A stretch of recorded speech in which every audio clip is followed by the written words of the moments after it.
प्यारे बच्चों, स्वागत है आप लोग का हमारे चैनल एसजी एकेडमी। बच्चों, आज हम देखेंगे कक्षा 12वीं हिंदी का आपका एक महत्वपूर्ण पेपर। और इससे पहले भी हमने बहुत सारे आपको पेपर सॉल्व कराए हैं जो कि आपके बहुत ही महत्वपूर्ण उसमें भी प्रश्न थे।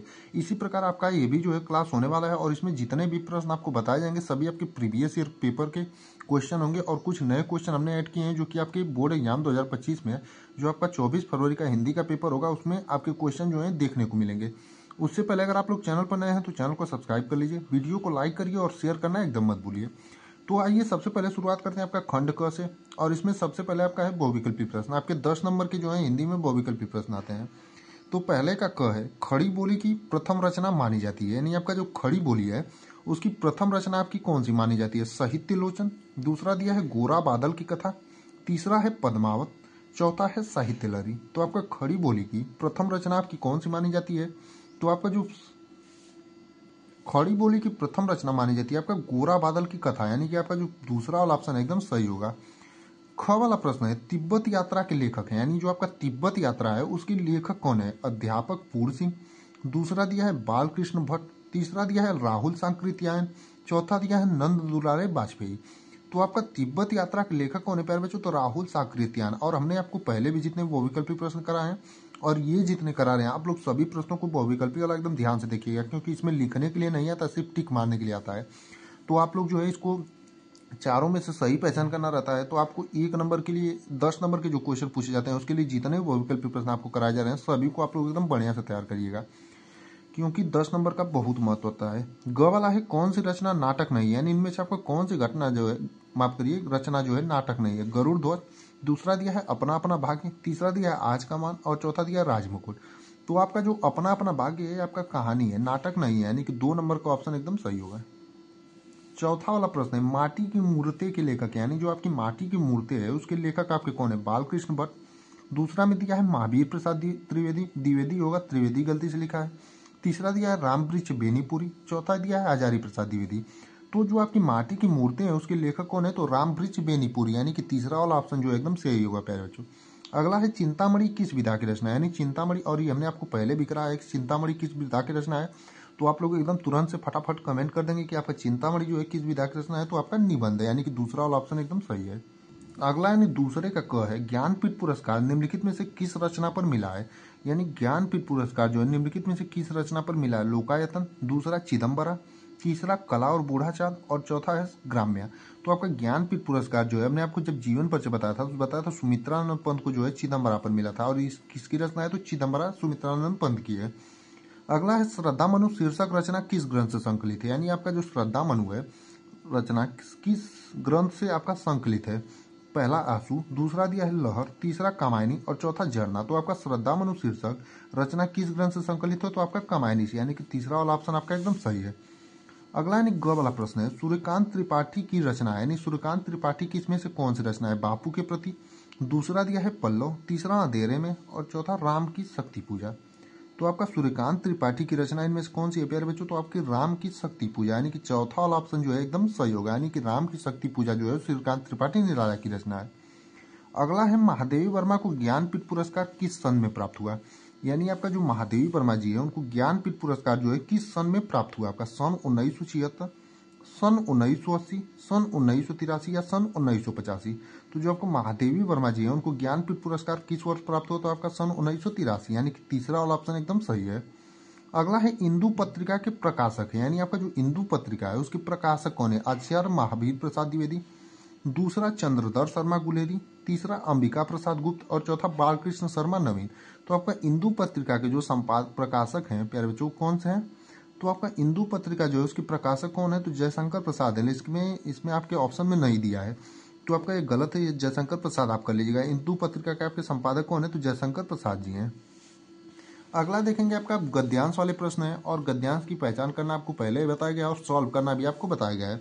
तो राष्ट्र का तीसरा अंग जन की संस्कृति है। मनुष्य के युग युग में जिस सभ्यता का निर्माण किया है वही उसके जीवन की श्वास प्रश्वास है। बिना संस्कृति के जन की कल्पना कबंध मात्र है। संस्कृति जन का मस्तिष्क है। संस्कृति के विकास और अभ्युदय के द्वारा ही राष्ट्र की वृद्धि संभव है। राष्ट्र के समग्र रूप में भूमि और जन के साथ साथ जन की संस्कृति का महत्वपूर्ण स्थान है। तो राष्ट्र आप देखेंगे, भूमि देखेंगे, और आपका जन शब्द है और अभ्युदय शब्द है। ये किस चैप्टर में आपके आते थे, हमने पहचान करना बताया था आपको। तो बताया था आपका राष्ट्र के स्वरूप वाले चैप्टर में आते हैं, यानी प्रस्तुत गद्यांश के पाठ कौन सा आ जाएगा, राष्ट्र का स्वरूप, और लेखक का नाम क्या हो जाएगा, तो आपके वासुदेव सरला अग्रवाल जी होंगे। अब रेखांकित अंश की व्याख्या कीजिए। जो आपको रेखांकित अंश दिया है, बिना संस्कृति के जन की कल्पना कंबंध मात्र है, संस्कृति जन का मस्तिष्क है। यानी इसका जो अर्थ हो जाएगा आपका व्याख्या करने के लिए, तो जो संस्कृति के जन की जो कल्पना है, बिना संस्कृति के जन की कल्पना कंबंध मात्र, यानी संस्कृति नहीं रहेगी तो जन की जो कल्पना है वो एकदम असंभव है। और संस्कृति ही जन का मस्तिष्क है, यानी संस्कृति जो है वो जन जो होते हैं, मनुष्य जो होते हैं, उनका मस्तिष्क यानी जो होता है दिमाग होता है। अगला देखेंगे राष्ट्र का तीसरा अंग क्या है, तो आपको देखेंगे इसी में आंसर मिल जाएगा। राष्ट्र का तीसरा अंग जन की संस्कृति, यानी इसका भी आंसर हो गया आपका। अगला देखेंगे मनुष्य के जीवन की श्वास प्रश्वास क्या है, तो इसका भी जो आप आंसर अगर देखेंगे तो इसी में मिल जाएगा कि मनुष्य के ने युग्मों युग्मों में जिस सभ्यता का निर्माण किया है वही उसके जीवन की श्वास प्रश्वास है। तो हमने आपको पहले ही बताया था, जब भी आपको गद्यांश वाला या पद्यांश वाला क्वेश्चन मिले तो आप उसको 2 से 3 बार एकदम ध्यानपूर्वक पढ़िए, जिससे आप गद्यांश और पद्यांश की पहचान करना भी सीख जाएंगे कौन से चैप्टर से है, और जो क्वेश्चन दिए रहेंगे उसको भी आप एकदम आसानी से कर लेंगे और 10 नंबर आपके एकदम फिक्स हो जाएंगे। और ये जितने भी गद्यांश की आपको प्रैक्टिस कराई जा रही है पद्यांश की, वो सभी बहुत ही महत्वपूर्ण है। तो आप लोग इसी से अगर प्रैक्टिस कर लेते हैं तो आप हिंदी में एकदम बहुत अच्छे से अच्छा नंबर पाएंगे, हमारी गारंटी है। अगला है राष्ट्र की वृद्धि कैसे संभव है, तो राष्ट्र की वृद्धि आपकी कैसे संभव है, तो संस्कृति के विकास और अभ्युदय के द्वारा ही राष्ट्र की वृद्धि संभव है। तो आप देखेंगे इसका भी आंसर मिल गया। अगला आपका जो गद्यांश है अथवा में करके आपको एक देता है, भारतीय संस्कृति के प्रति निष्ठा लेकर चलने वाले भी कुछ राजनीतिक दल हैं, किंतु वे भारतीय संस्कृति की समानता को उसकी गतिहीनता समझ बैठे हैं और इसलिए बीते युग की रूढ़ियों अथवा यथास्थिति का समर्थन करते हैं। संस्कृति के क्रांतिकारी तत्व की ओर उसकी दृष्टि नहीं जाती। वास्तव में समाज में प्रचलित अनेक कुरीतियां जैसे छुआछूत, जाति भेद, दहेज, मृत्यु भोज, नारी अवमानना आदि भारतीय संस्कृति और समाज के स्वस्थ की सूचक नहीं बल्कि रोग के लक्षण हैं। भारत के अनेक महापुरुष जिनकी भारतीय परंपरा और संस्कृति के प्रति अन्य निष्ठा थी, इन बुराइयों के विरुद्ध लड़े। अब देखेंगे आपका जो अथवा वाला प्रश्न है ये आपका किस चैप्टर से है, तो भारतीय संस्कृति वाला जो आपका चैप्टर है उससे है। तो आप जो है इसका जो है इस जो गद्यांश की आप लोग खुद से प्रैक्टिस करिएगा, क्योंकि आपको प्रैक्टिस हम करा रहे हैं तो आप सोच रहे हैं कि आप जो है अपने से भी लिखना जाने। तो ये जो गद्यांश हमने आपको दिखाया और ये जो क्वेश्चन दिए गए आपको इसके हिसाब से इसको आप लोग अपनी कॉपी में लिख करके प्रैक्टिस करिएगा। अब अगला जो आता है आपका पद्यांश से संबंधित प्रश्न आता है। तो पद्यांश से संबंधित आपका जो है पहला प्रश्न है, चौथे नंबर में निम्नलिखित पद्यांशों पर आधारित प्रश्नों के उत्तर लिखिए। जैसे पहला, लज्जाशील पथिक महिला जो कहीं दृष्टि आए, होने देना विकृत वसना तो न तू सुंदरी को, जो थोड़ी भी श्रमित हो वह हो गोद ले श्रांति खोना, होठों की अहो कमल मुख की मलानताएं मिटाना, कोई क्लांता कृषक ललना खेत में जो दिखावे, धीरे धीरे उसकी क्लांतियों को मिटाना। और ये वाला जो गद्यांश हमने आपको पहले जब गद्यांश वाला माफ करिए पद्यांश वाला सॉल्यूशन कराया था तो उसमें ये वाला पद्यांश आपको पहले से ही सॉल्व करके बताया। तो आप लोग इसका जो है क्वेश्चन अपने आप से करने का प्रयास करना फिर से, ताकि आप लोगों की जो है प्रैक्टिस हो। और हमने आपको पहले ही बताया ये पद्यांश आपका बहुत ही महत्वपूर्ण है। अब अगला देखेंगे, आप निम्नलिखित में से किसी एक लेखक का जीवन परिचय देते हुए उनकी साहित्यिक विशेषताओं पर प्रकाश डालिए। अब इसमें आप लोग जो है वासुदेव अग्रवाल और हजारी प्रसाद द्विवेदी और एक आपका डॉक्टर APJ अब्दुल कलाम का याद कर लेते हैं। तो आपको तीनों लोगों में से किसी एक लोगों का जो है जीवन परिचय एकदम आसानी से मिल जाएगा और 5 नंबर यहाँ से आपके बन जाएंगे। आपको हम जो है एक वीडियो बना करके इन तीनों लोगों का जीवन परिचय बता देंगे। जैसे हमने आपको अयोध्या सिंह उपाध्याय हरिऔध, महादेवी वर्मा और सुमित्रानंद पंत जो है उनका बताया है, ताकि आप लोग जो है तीनों लोगों का अगर याद कर लेते हैं तो आपका जो कवि वाला जीवन परिचय आता है उससे भी आप लोगों का 5 नंबर एकदम 100% बन जाएगा।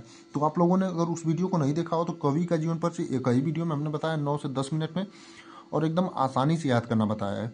अगला अब आपका आता है कहानी कला के आधार पर पंचलाइट कहानी की समीक्षा कीजिए। तो पंचलाइट कहानी का जो है हमने उद्देश्य और समीक्षा सब कुछ आपको एक वीडियो में बताया, तो वो भी जाकर के देख लें। या फिर अथवा में आपको देगा ध्रुव यात्रा के प्रमुख पात्र का चरित्र चित्रण कीजिए। अब इसमें आप लोग कहानी जो आपका पंचलाइट होता है और लाठी कहानी होता है 2 पढ़ लेते हैं तो आपका यहाँ से भी जो है 5 नंबर एकदम फिक्स हो जाएगा। अब अगला आपका है स्वपठित खंड काव्य के आधार पर किसी एक खंड काव्य की एक प्रश्न का उत्तर लिखिए। और ये जो होता है आपका जिले अनुसार होता है, तो आप लोग अपने जिले का जो है पढ़ लीजिएगा। जैसे किसी जिले का रश्मि रथी है तो आपका कहीं का श्रवण कुमार है और कहीं का आलोक वृत्त है और कहीं का मुक्ति यज्ञ है और कहीं का सत्य का जीत है और कहीं का आपका त्यागी पति है। तो ये जो है आप लोग अपने जिले अनुसार पढ़ लीजिएगा कि आपके जिले का कौन सा है। अब खंड य में आपका आता है संस्कृत से जो है गद्यांश दिया रहेगा और आपका इसका जो है संदर्भ सहित हिंदी में अनुवाद करना रहेगा। तो इसकी जो है आपको ये जो दोनों गद्यांश दिए गए हैं ये बहुत ही महत्वपूर्ण गद्यांश है और बार बार यहाँ से आपके बोर्ड एग्जाम में पूछे जाते हैं। तो इन दोनों गद्यांशों का आप लोग अपने आप से जो है हिंदी में अनुवाद और इसका जो है संदर्भ लिखिएगा ताकि आप लोगों की प्रैक्टिस हो। इन दोनों गद्यांशों का आप लोग स्क्रीनशॉट ले लीजिएगा, उसके बाद आप जो लोगे प्रैक्टिस करिएगा। अगला जो है आपका ख में निम्नलिखित संस्कृत श्लोकों में से किसी एक का संदर्भ सहित हिंदी में अनुवाद कीजिए। अब इसमें आपको दोनों में से किसी एक संदर्भ का जो है संदर्भ लिखना और सहित इसका हिंदी अनुवाद करना और श्लोक का भी आप लोग जो है खुद से प्रैक्टिस करिएगा, क्योंकि हमारा काम है आपको प्रैक्टिस कराना। अगर आपको नहीं आएगा तो आप लोग कमेंट करिएगा, संस्कृत वाले गद्यांश का भी और पद्यांश का भी जो है हम संदर्भ सहित हिंदी अनुवाद करा देंगे। अगला है निम्नलिखित प्रश्नों में से किन्हीं दो प्रश्नों के उत्तर संस्कृत में दीजिए। और ये जो संस्कृत वाले क्वेश्चन आंसर हैं इनको हम एक बार आपको बता देंगे 10 से 15 महत्वपूर्ण प्रश्न की यहाँ से जो है महत्वपूर्ण प्रश्न कौन कौन से पूछे जाते हैं। तो ये मैंने अभी नहीं कराया आपको। अगला आपका और बहुत ही महत्वपूर्ण टॉपिक है 6 नंबर। हमने आपको 2 वीडियो बना करके बताया। करु रस यानी रस में आपको कौन कौन से तैयार करने हैं, उप अलंकार में कौन कौन तैयार करने हैं और छंद में कौन कौन तैयार करने हैं। तो उस क्लास को 10 से 15 मिनट अगर आप देख लेते हो तो यहाँ से आपके जो 6 नंबर के क्वेश्चन ये वाले पूछे जाते हैं। जैसे इसमें दिया करु रस अथवा शांत रस का लक्षण के साथ उदाहरण लिखिए। ख में दिया उत्तमा अथवा उत्प्रेक्षालंकार की परिभाषा उदाहरण सहित लिखिए। और ग में दिया है चौपाई अथवा कुंडलीय छंद की परिभाषा उदाहरण सहित लिखिए। तो पूरा हमने उदाहरण के साथ बताया, आप लोग जा करके उस जो वीडियो है उसको जरूर देखें। अभी ग्रामा आपका निबंध आता है तो निबंध में हमने आपको टॉपिक बता ही दिया है, विकासशील समाज के लिए इंटरनेट की उपयोगिता। नारी सशक्तिकरण आपका बहुत ही महत्वपूर्ण टॉपिक है। जातिवाद की समस्या, कारण और निवारण, ये भी आपका बहुत ही महत्वपूर्ण टॉपिक है।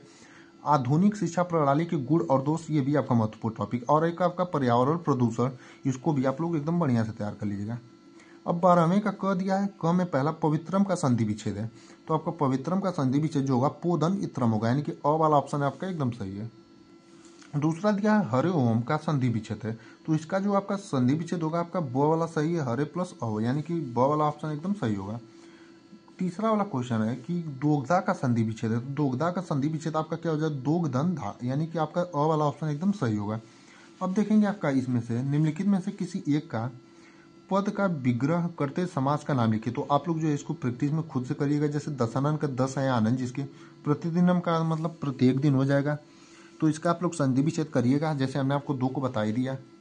अब 13वें का लघुता में प्रत्यय है, तो लघुता में आपका क्या प्रत्यय है आप लोग जो है कमेंट में जरूर बताइएगा ये क्वेश्चन का कि लघुता में क्या प्रत्यय है। अगला है किसी शब्द में मतूप प्रत्यय है, यानी इसमें आपका मतूप जो है किस शब्द में प्रत्यय, यानी इसमें से आपका जो है मतूप किस शब्द में प्रत्यय है ये आपको बताना है। अगला ख में रेखांकित पदों में से किसी एक पद में विभक्ति तथा संबंधित नियम का उल्लेख कीजिए। तो विभक्ति वाला भी मैंने आपको अभी क्वेश्चन नहीं बताया, विभक्ति वाले में भी कुछ क्वेश्चन आपके फिक्स होते हैं जो आपके बार बार पूछे जाते हैं, ये भी हम आपको बता देंगे।